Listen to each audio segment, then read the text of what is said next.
All right, welcome back to the Trauma Therapist Podcast. My name is Guy McPherson. My mission is to raise the awareness of trauma and to support and inspire new trauma therapists just starting out on the trauma-informed journey. I do that with my membership community, Trauma Therapist 2.0, my online courses and workshops, and the Trauma Therapist newsletter. If you're a therapist of any kind and you work with individuals who've been impacted by trauma, I invite you to head on over to my website at thetraumatherapistproject.com. That's thetraumatherapistproject.com. All right, let's get started.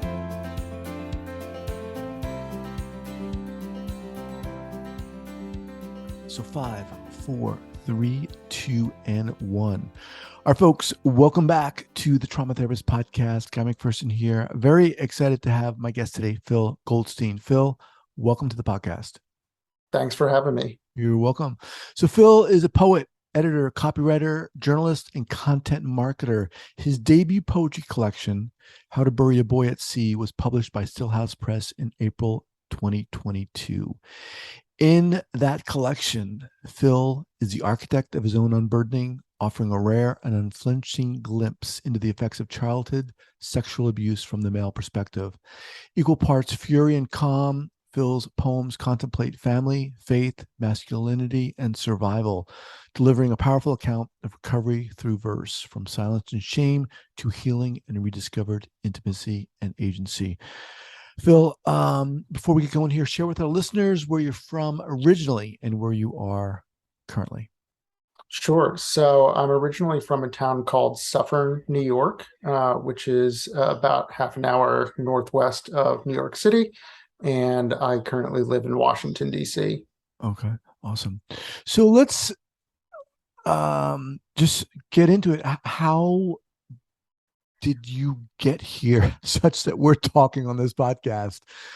Sure. So, I grew up in a pretty normal middle-class household, had a pretty normal childhood, but I was sexually abused by my older brother from the time that I was 10 to about 12 and a half. And I didn't tell anybody about that for close to 20 years. Whoa. And I started opening up about that after I went to therapy for the first time. It was actually before I was in therapy, when I was filling out an intake form for a therapist where it asked, have you ever suffered physical abuse, neglect, emotional abuse, sexual abuse? And I'd never been to therapy before. And so in my trauma brain, I was like, well, if I lie about it here and then it somehow comes up in our session, because I was going to therapy ostensibly to talk about, sexual dysfunction I was having in my relationship with my then girlfriend. If it comes up and I've lied about it on this form, the therapist is going to be angry with me, which looking back now is like a crazy notion. Not crazy, but it's irrational. And so I checked yes. And that was the first time I'd ever kind of admitted to anything outside of my own mind that this had happened. And I brought it up in that first session with that therapist. And I said, this is something that happened to me, but I don't want to talk about it. It's not, why I'm here. And she was very respectful of that. She thanked me for, being comfortable enough to tell her and trusting her with that information. But we didn't really talk about it. And then she left her practice a couple of months later. And when she did, she was basically like, look, I know we didn't talk about this, but in my experience, if you've been sexually abused as a child, it's bound to ripple out into your adult relationships, into every aspect of your life. And I would really urge you to tell your girlfriend and tell your parents. And it all kind of went from there. I did wind up telling. All right, let me pause you here for a second, because I want to, if I may, so you said it started at 10, went on for about two and a half years or so. So no one knew. You said you didn't tell, no one suspected anything. You didn't say anything. Nope. How did you manage this? I think that looking back, I really, I mean, physically, neurologically, dissociated. But I think that emotionally and in terms of presenting to the outside world, I really just compartmentalized and tried to excel. And I did, I was always really a good student, honor roll, AP courses, all that jazz, was involved in a lot of activities in high school. And just tried to kind of present as, this exceptional child. I think that looking back now, because I feared that if things did seem amiss in some way, then my parents and others would start kind of digging and then they would Mm-hmm. find out. And Mm-hmm. so I think that my operating theory was, you know, I need to play the role of the golden child because my older brother was the trouble child. He was the one who was not doing well in school and, doing drugs and hanging out with, the wrong crowd, et cetera, et cetera. And so, I saw my role in my family structure as being the good kid. And so that's the role that I played. So that's up until what, seventh grade or so. Yeah. Things stopped. How did this manifest as you got into high school and college and beyond? Um, I think that for me, it really started to manifest after college. I had my first real relationship, my first sexual relationship with a woman, and, you know, things were going great. And then all of a sudden, they weren't in terms of sex. And I was having erectile dysfunction, and, it really became a big issue in that relationship, led to the end of that relationship. And I honestly did not at that point consciously put two and two together.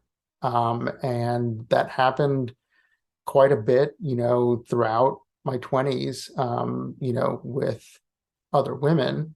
And looking back now, it's, very clear and obvious that the abuse, was having some kind of effect on me psychologically in terms of, sex and Mm-hmm. expectations and, um, you know, performance, etc. But that was really kind of the only obvious to me, not obvious, but obvious, to put it in a way, manifestation. But I was never somebody who like, you know, um, did drugs or, considered harming myself or anything like that, or, didn't have trouble in school, didn't have trouble getting a job and maintaining a job.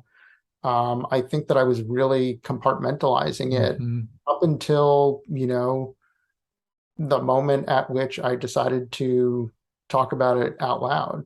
Mm-hmm. First of all, I mean, let me just say, I applaud your courage in uh, talking about it initially. I mean, Jesus Christ. I mean, it takes a lot of freaking guts and courage and strength to do what you did, to talk about it, and then to write about it, which we'll get into, and then to come on this podcast. So I just want to say I really appreciate you doing that. Thank you. You're welcome.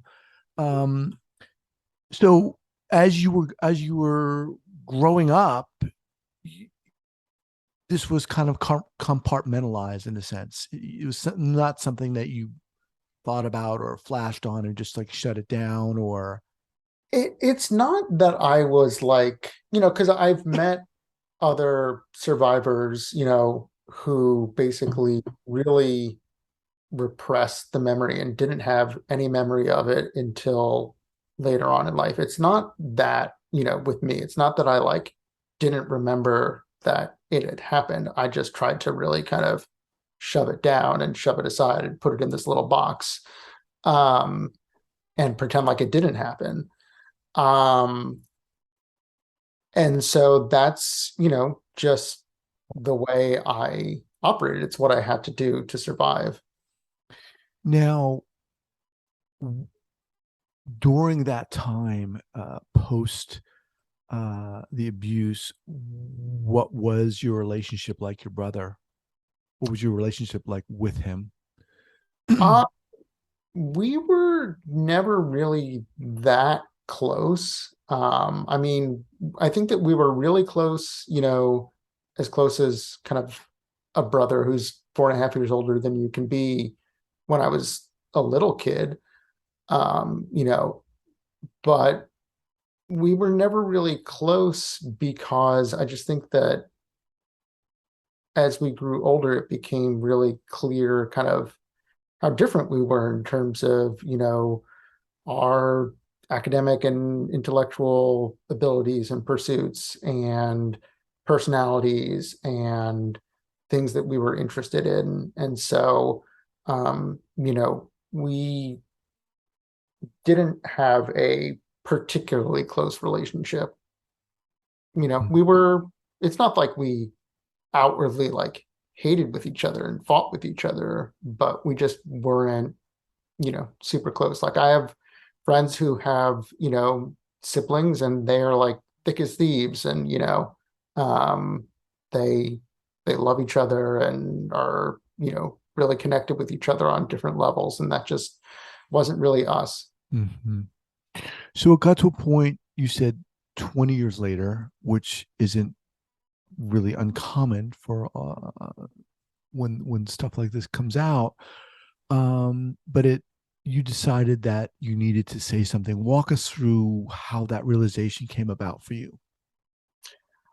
I mean, I think that, as I was explaining about my first experience with therapy, I think that I, was kind of resisting pulling off the band-aid even then, even when I, had admitted to a therapist that this had happened. But you, excuse me, so you went in for something else, Yeah, I essentially. mean, ostensibly, I Right. went in to try to figure out, what's going on with me sexually with my girlfriend. How can I fix this? How can I address this? And, it wasn't, certainly not to,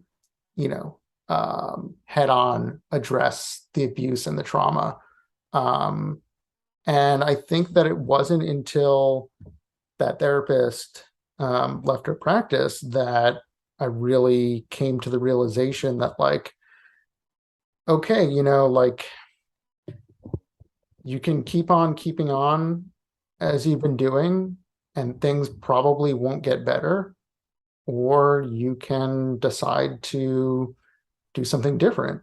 And it felt incredibly scary. Um, it was terrifying. I was absolutely not sure how to proceed, not sure what was going to happen once my girlfriend, who's now my wife, and my parents and other people found out. But I kind of was like, at a certain point, there's no turning back and we'll just see what happens. And I mean, I'm trying to kind of foreground the absolute sense of fear and terror that I felt. And it's hard to, go back there. Mm-hmm.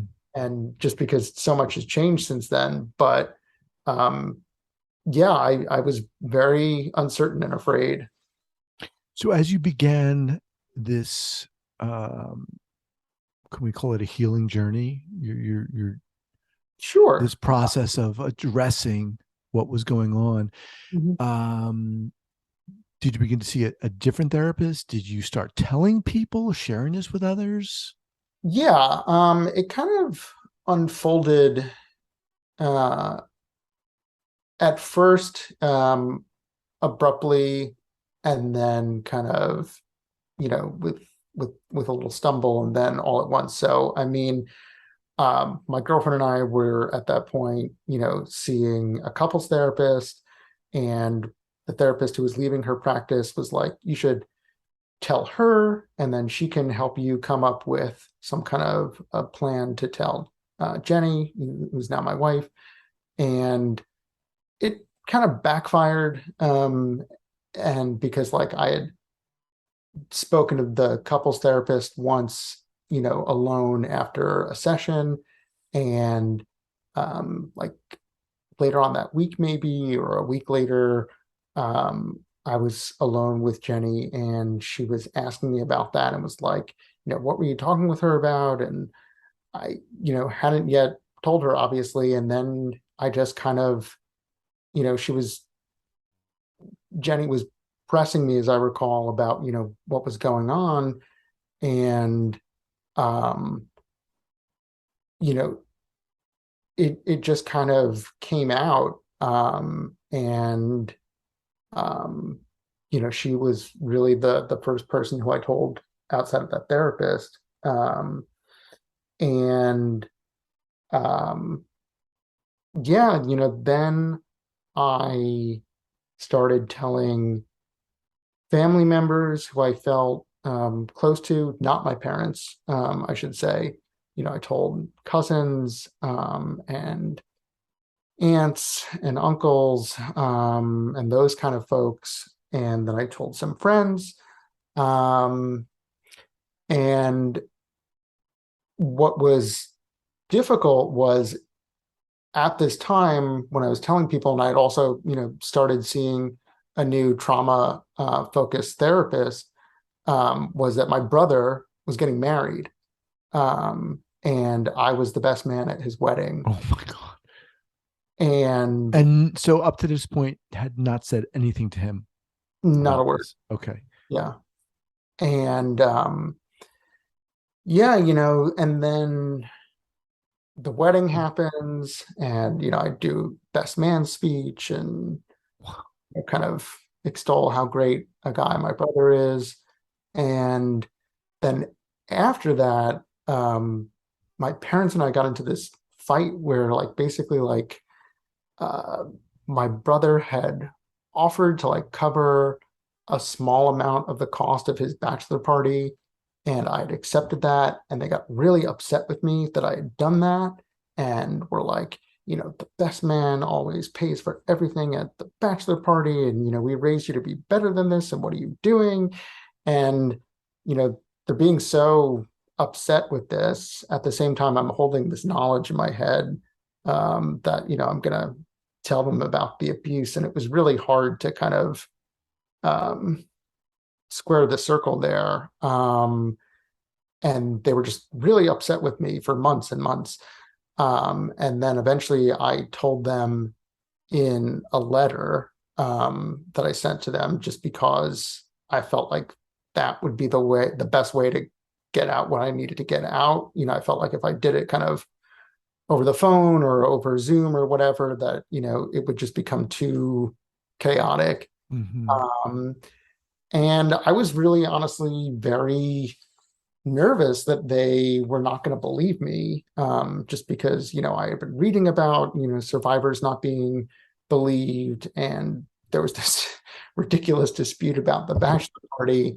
And they did believe me. They were blindsided. They said that they had no idea, and were just really in shock. Um, but and they said, we're not going to sweep this under the rug. We're going to talk to your brother about it.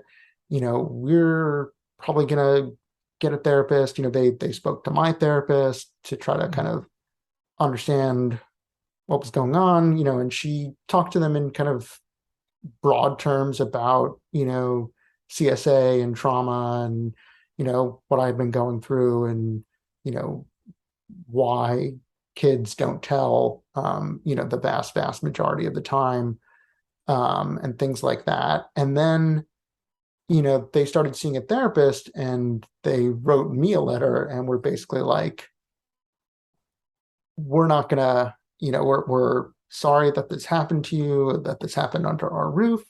Um, and we hope that you can find healing, but we're not gonna triangle ourselves between you and your brother. And we feel like this is something that you should talk to him about directly. And at that point, I was not in a place where I felt like I wanted to, or could.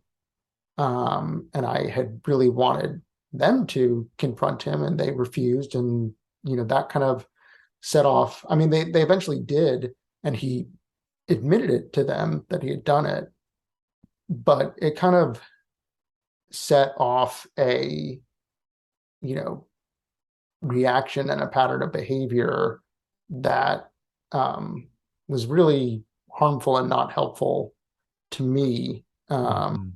And we can get into it if you'd like, but it's kind of led to the point where I'm estranged from my own parents, um, just because they reacted in a way that was deeply unempathetic and was, kind of like victim blaming of, well, you should have told us, and what do you want us to do about it now? And not really at all interested in talking through how and why this happened, why I felt like I couldn't tell them, Mm-hmm. all of that. What helped you, or continues to help you in moving through this, in working through this? Mm-hmm. I mean, I think that for me, it's been a couple of things. It's been the support of my partner, who's absolutely wonderful and incredibly empathetic and patient and understanding. It's been therapy, which, I continue to do regularly. Mm-hmm. And what, if I may, Phil, what about therapy specifically has helped you? Mhm. I think that it's, initially it was kind of going through the memories of what had happened, and coming to an understanding that I wasn't in control, that this wasn't my fault, um, and, kind of understanding the dynamics that were going on in my family to help me get a better understanding of how and why things happened. Mm-hmm. And yeah, just kind of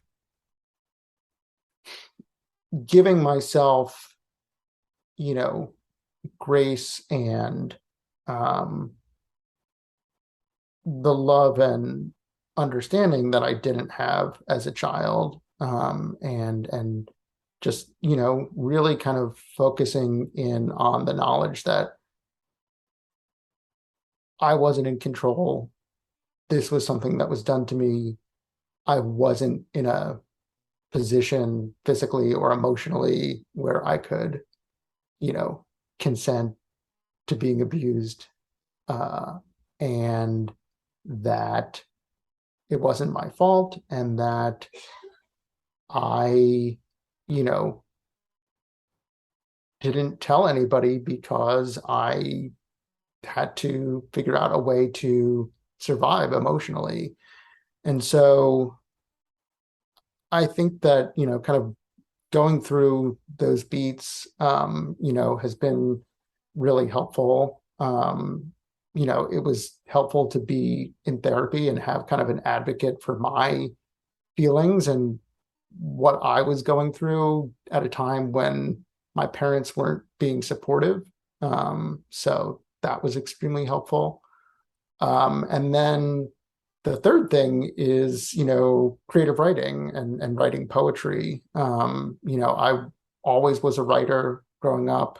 I wrote poetry when I was in middle school and high school, and it kind of fell off in college and in my 20s. But um, I really returned to it as a way to help me process the very kind of messy, complicated emotions that, surround this, of anger and grief and sadness and loss and happiness and growth and healing.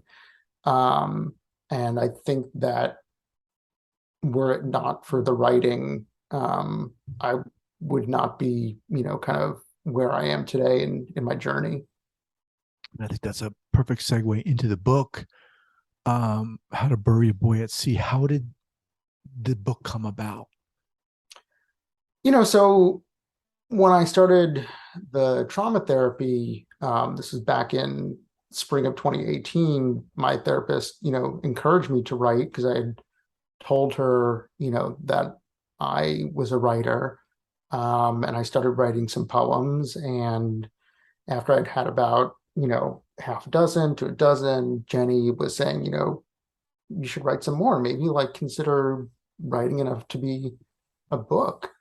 um, you know, and maybe it could help people. And I really kind of ran with that and wrote a lot, and had a friend of mine from college who's a wonderful poet herself, fantastic poet, Rachel Mennes, edited the first manuscript for me. And then I submitted it to a bunch of presses and contests, and it eventually got picked up by a great press called Stillhouse. And that was like kind of at the beginning, the very beginning of the pandemic. And then, spent the next year and a half really kind of revising and writing new poems and different kinds of poems that the editors there really encouraged me to write. Mhm. And then the book came out in April of this year. Congratulations on that. Thank you. Um, have you been in contact with your brother? Not directly, no. He sent me a letter about, you know, 6 to 7 months after I first told my parents. You know, I guess it was his attempt to apologize. To me, it didn't really come off as a very sincere apology. It was very kind of like, you know, uh, I was a messed up kid. I didn't know that what I was doing was wrong. Hope that we can bury the hatchet, basically. And I don't know. I've always found it kind of wild to think that, like, because at the time the abuse ended, he was 17. I just find it wild to think that a 17-year-old doesn't know that what they're doing is Mhm. wrong.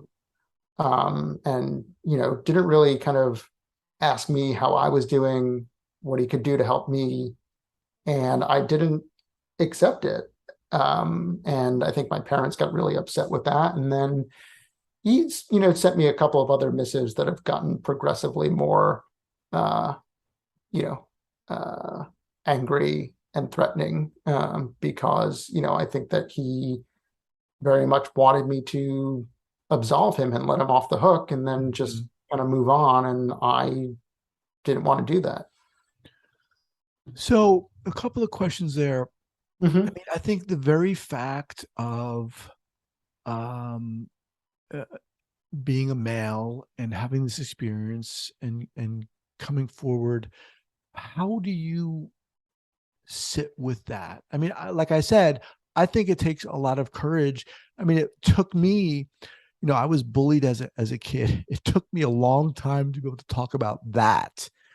And what are your thoughts on being a male and having gone through this and sharing this and being open and writing about it? I mean, it was really difficult. I think that things are starting to change, thankfully, but I still think that there's a great deal of stigma around male disclosure of sexual assault or sexual abuse.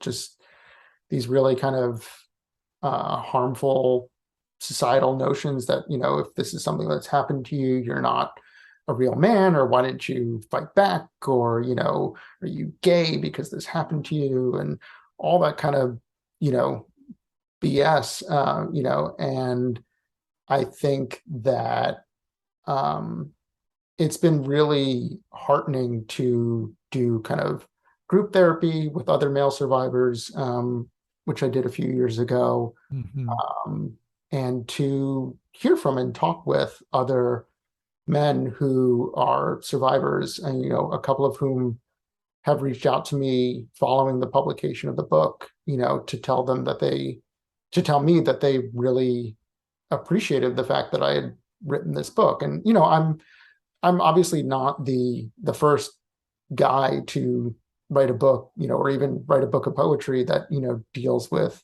abuse. You know, I certainly hope I'm not the last. Um, but I think that the more that we can normalize discussions, you know, among men, by men, the less power that stigma will hold.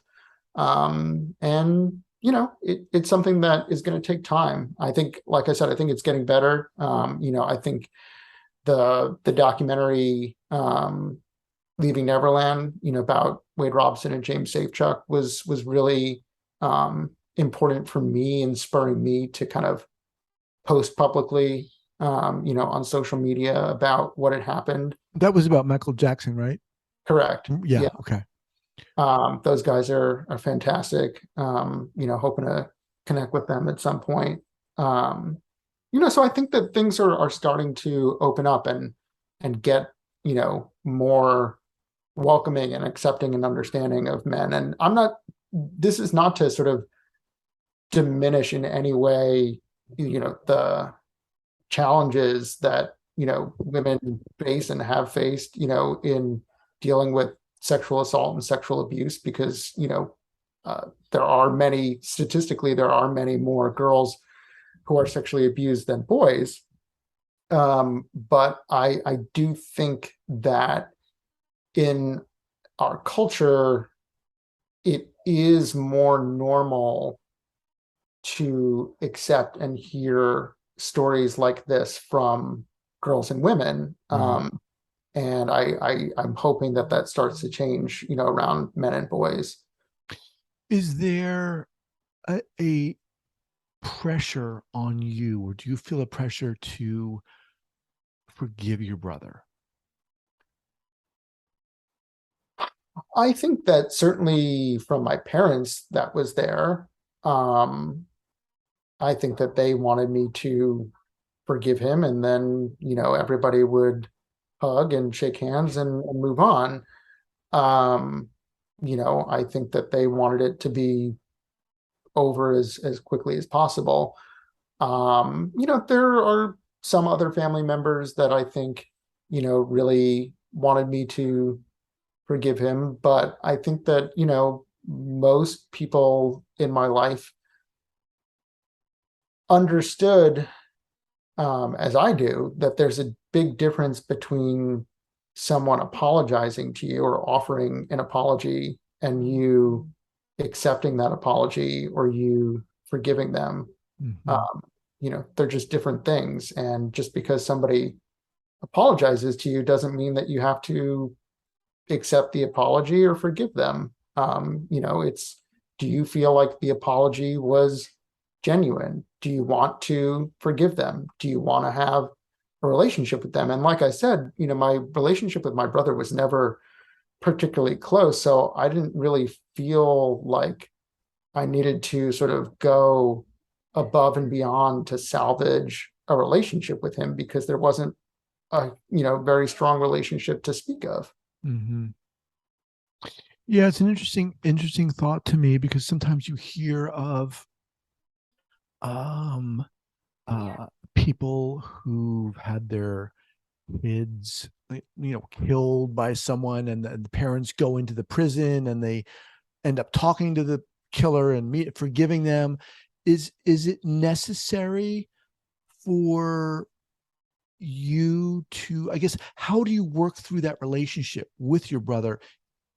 Because I would imagine, and correct me if I'm wrong, I mean, I would imagine there's got to be some strong feelings there, some anger.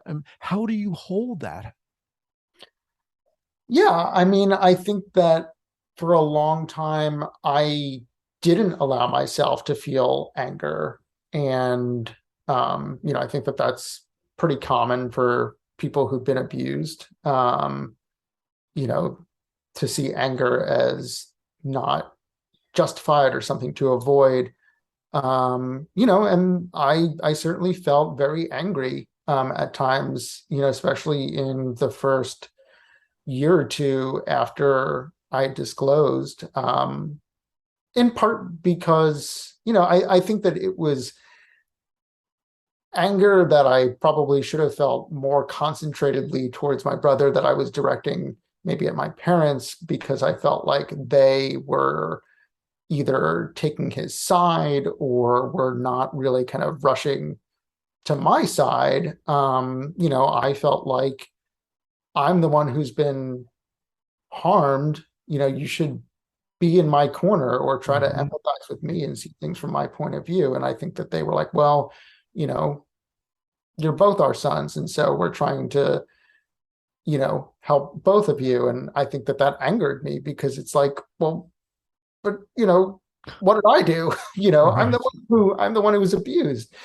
um so I think that in the time since then, I've tried to work a lot on forgiving mostly myself for not speaking up when I was younger, for you know feeling my feelings, and for responding the way that I did and that I have. I don't have any real regrets about you know basically finally putting my feelings and my emotions first, for the first time in a long time. Yeah. um but yeah, I mean, I think that the anger is kind of dissipated a lot over time. And I try to kind of focus on, helping other people, and um, kind of thinking about all the positive things that are going on in my life. Awesome. All right, Phil, as we kind of wind down here, where can the book be purchased? How to Bury a Boy at Sea. Sure. You can either go to my website, which is philagoldstein.com. That's PHILAGOLDSTEIN.com. Or you can get it from my publisher, Stillhouse Press, or basically anywhere, books are sold, Amazon, bookshop.org. Just search for the title, How to Bury a Boy at Sea. Okay. We'll also have this linked up here at the show notes page at the traumatherapistpodcast.com. Phil, sir, thank you so much for coming on here. Appreciate your courage, and it's an inspiration to us all, seriously. Thank you. I really appreciate you having me on. It was great to talk with you. Awesome. All right, man. Be well. Take care. You too. Thank you. Bye.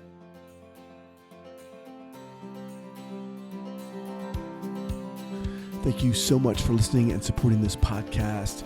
And if you'd like to join the hundreds of other therapists who are each month keeping up to date and informed and inspired about what's going on in the world of trauma, I'd love to invite you to head on over to the Trauma Therapist newsletter. That's the traumatherapistnewsletter.com.